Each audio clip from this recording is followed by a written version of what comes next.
What's up, everybody? My name is Dan. Let's talk about philosophy. We haven't for a while. In existentialism, the root word here being existence, the maxim, the main point is that existence precedes essence. Mostly, before this time, people thought that when you are a human being, you have particular essences, you have particular qualities that make you human, that embodies you, that shapes you. You are the way you are because of the way you're born. But in existentialism, something dramatic happened. People began to believe that what makes you who you are the choices that you make. You might recognize this picture, this painting. It was by an artist called Edward Munch. His world is warped. Everything is moving around him in the background. He's holding his face, trying to compose himself. He seems to be in quite a lot of anguish, which is one of the terms that comes up in existentialism. The choices that we make, the weight of responsibility can sometimes be so much that you feel this kind of anguish in existence. Edward said this. He said, "I was walking with two friends, and suddenly the sky turned blood red. My friends walked on, and I stood there trembling with anxiety. And I felt an infinite scream passing through nature." He felt his world shifting on the basis of the choices that he would have to make in a naturalist world. In understanding existence, we're understanding what does it mean to be a human. The verb being is kind of tricky to explain because it's a verb that's not like running, sitting, standing. You're not actively doing anything, you just are a certain way. And for both of these philosophers, the question of what does it mean to be, to exist, was the central question. So you might be wondering, oh my goodness, how is this going to impact my life? How is this going to impact anything that I do? Actually, for both of these philosophers, it was the most practical philosophy that you could have. The reason being is because it would affect you if you were human. Your understanding of who you are would be affected. Your understanding of the choices you would have to make would be affected as well. And Martin Heidegger came up with this idea of being in the world, all with hyphens in between.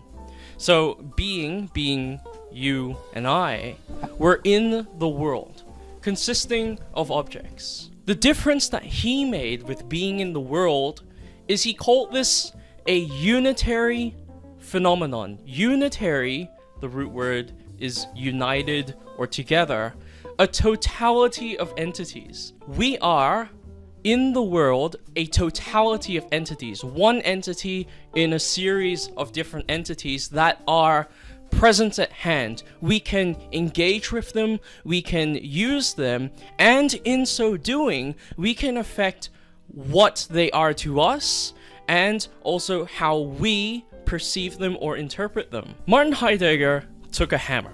He gave this example.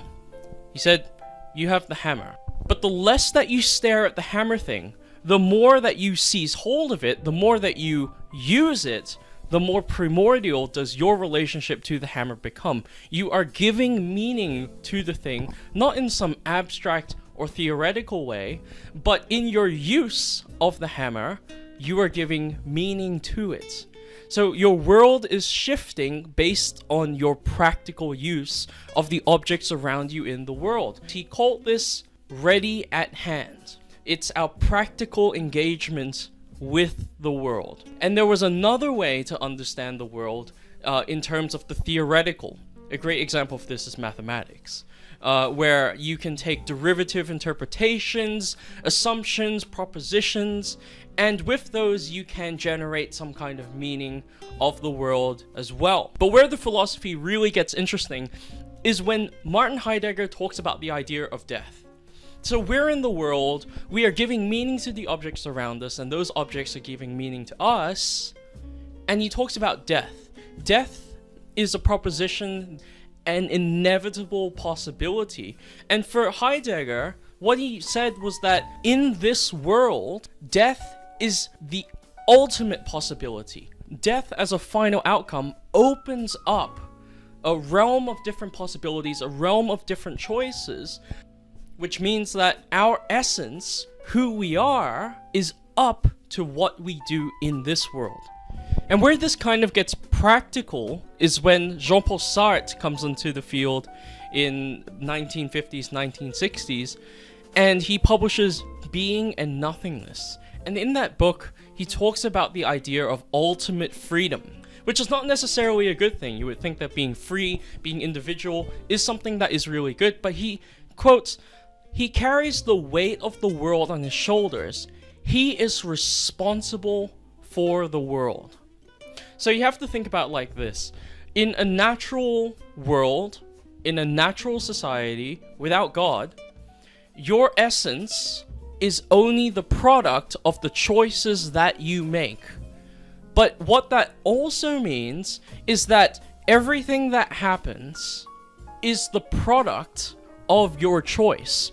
You are directly responsible for who you are, not anyone else, not your parents, not even God, but you create meaning for yourself.